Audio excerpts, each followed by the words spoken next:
सदन में जो भी यहाँ बैठा है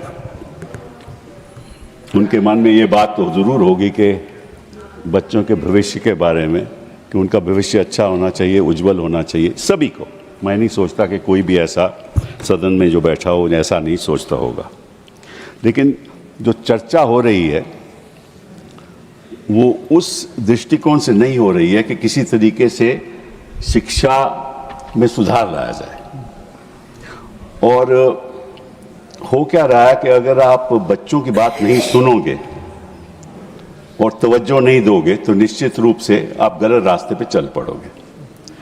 जो बच्चे यहाँ जंतर मंतर में थे, वो जो नीट पेपर लीक है वो तो एक इग्नाइटिंग फैक्टर था,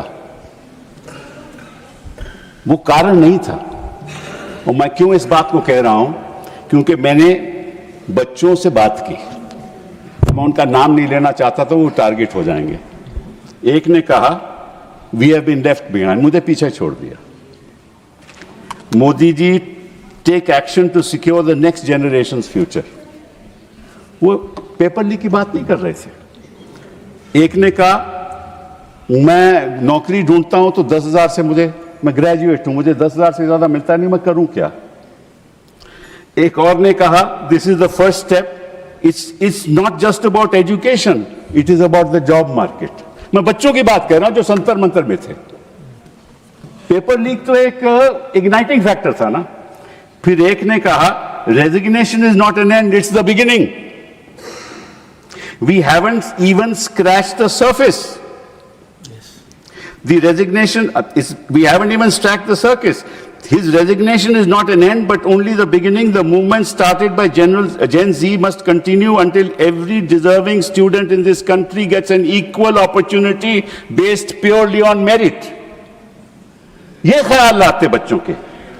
एक ने कहा the protest is no longer about one exam or a paper leak, it is about rebuilding trust in education and the recruitment system. तो बच्चों का ख्याल ये नहीं था कि पेपर लीक हुआ या नहीं हुआ, वो तो होगा।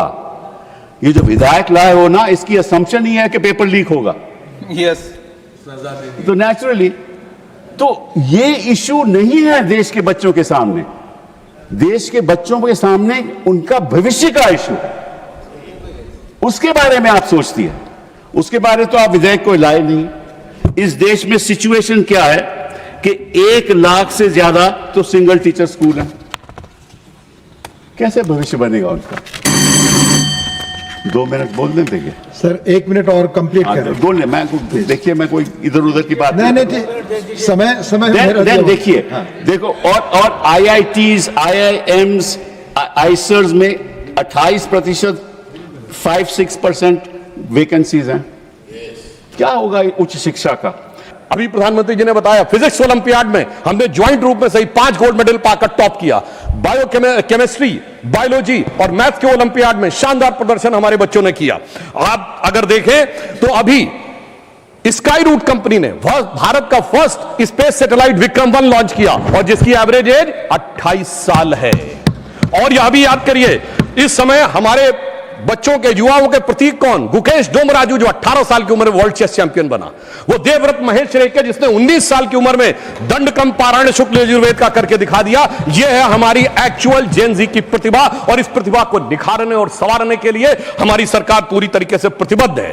और वो कितनी संवेदनशील है उसका प्रमाण उपसभापति महोदय यह है कि हमारे इसी सदन के नेता माननीय नड्डा जी और पीएमओ में राज्य मंत्री जितेंद्र सिंह जी दोनों गए और उन्होंने सोनम वांगचुक जी का अनशन समाप्त करने में सफलता हासिल की। पर संवेदनशीलता के अलंबरदारों से मैं पूछना चाहता हूं, स्वतंत्र भारत का पहला आमरण अनशन हुआ था 19 अक्टूबर 1952 को पोट्टाभी श्रीरामुलु ने। किस लिए? कि आंध्र को अलग किया जाए। मगर सभापति महोदय 15 दिसंबर 1952 तक और उनकी मृत्यु हो गई उस आमरण अनशन में, मगर सरकार के कान पर जूं नहीं रोगी थी। यह दिखाता है कि कितनी संवेदनशीलता थी और कितना। फिर हमारी सरकार ने जो भी कार्य किए, 2 चक्र की वार्ता की माननीय नड्डा जी ने और माननीय जितेंद्र सिंह जी ने। उसके बाद फास्ट ट्रैक कोर्ट का अनाउंसमेंट प्रधानमंत्री जी ने किया, कैबिनेट में कठोर प्रावधानों वाला बिल पास किया, मध्य रात्रि में छात्रों के लिए संदेश किया और छात्रों की भावनाओं का सम्मान करते हुए हमारे शिक्षा मंत्री धर्मेंद्र प्रधान जी ने इस्तीफा दिया, जिन्होंने अपने कार्यकाल में कई उल्लेखनीय सकारात्मक कदम उठाए थे। और उसके बाद प्रधानमंत्री जी ने श्री नंदन नीलकर्णी जी के नेतृत्व में एक हाई पावर टास्क फोर्स बनाई। मगर सभापति जी, मैं समझ नहीं पाता हूं, हाई पावर टास्क फोर्स के सदस्यों का, विद्वान सदस्यों का उल्लेख करते हुए ये गोमूत्र कहां से बीच में आ जाता है? यानी समझ में नहीं आता है, जिसका कोई रेलेवेंस नहीं उस टॉपिक से। तो मैं बताना चाहता हूं, जिनको गोमूत्र की भी समस्या है, तो मैं उन्हें बताना चाहता हूं, गोमूत्र का anti bacterial, anti fungal, medicinal value के लिए यूएस में पेटेंट है and the patent number is 6410059। और गोमूत्र का बायो एनहांसर के रूप में यूएस में साइंटिफिक पेटेंट है 6896907। मगर सर क्या करें, दिमाग में मैकाले मार्क्स का गोबर भरा हुआ है, तो उन्हें कहां से समझ में आएगा सर? अगर यह आत्मविश्वास होता, जैसे प्रधानमंत्री जी ने all India institute of Ayurvedic science बनाया, ये 50 साल पहले बन गया होता, तो सभापति महोदय हमें हल्दी, नीम और तुलसी के पेटेंट के लिए लड़ाई नहीं करनी होती, हम आज लीडर बन के खड़े होते। मगर क्या बताएं, ये विज्ञान में पश्चिम के अंधभक्त हैं और उस अंधभक्ति की कीमत इस देश ने चुकाई, मगर प्रधानमंत्री जी ने आकर उसको एक नई राह दिखाई है। मैं ये भी बताना चाहता हूं, हम इस विषय को लेकर किसी भी प्रकार का मजाक नहीं करते, हम पूरी तरीके से संवेदनशील होकर कार्य कर रहे हैं। और इस गंभीरता के लिए जो ये बिल आया है, हमारे 3 मूल मंत्र हैं। छात्रों के प्रति संवेदनशीलता, शिक्षा व्यवस्था के लिए व्यवस्था की सुदृढ़ता और पेपर लीक जैसे अपराध के लिए कानूनी कठोरता। विच I can say in English, we are having a sensitive approach, secure process and a stringent law. So SSS is our main motto, how to ensure these things. और मैं यह भी कहना चाहता हूं कि इस विषय पे 2 पक्ष हैं, एक लीगल यानी वैधानिक पक्ष और दूसरा है राजनीतिक पॉलिटिकल पक्ष।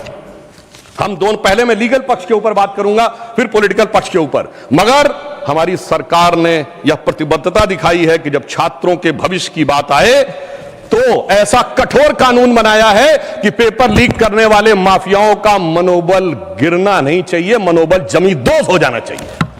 और इसके लिए 2024 के एक्ट के सेक्शन 11 के सबसेक्शन 2 में यह स्पष्ट किया गया है कि यदि कोई संगठित पेपर लीक करता है तो 1 करोड़ रुपए से उसको आर्थिक दंड को 10 करोड़ रुपए किया गया है। इसका उद्देश्य यह है कि यदि कोई ऐसा करता है तो उसकी आर्थिक ढांचा जमींदोज हो जाना चाहिए। सबसेक्शन 1 में 5 वर्ष के कारावास को 7 वर्ष किया गया है और 7 वर्ष के कारावास को 10 वर्ष किया गया है। 2024 के एक्ट के सेक्शन 10 में संशोधन किया गया है कि यदि कोई व्यक्तिगत रूप से इसका दोषी पाया जाता है तो 50 लाख रुपए का होगा फाइन। माननीय मंत्री जी ने कहा था कि सर्विस प्रोवाइडर के ऊपर भी कड़ा शिकंजा करने की व्यवस्था की गई है। तो यदि कोई सर्विस प्रोवाइडर या मैनेजर होता है तो उस पर 1 करोड़ रुपए का फाइन और सजा जो है वो 10 वर्ष तक की हो सकती है।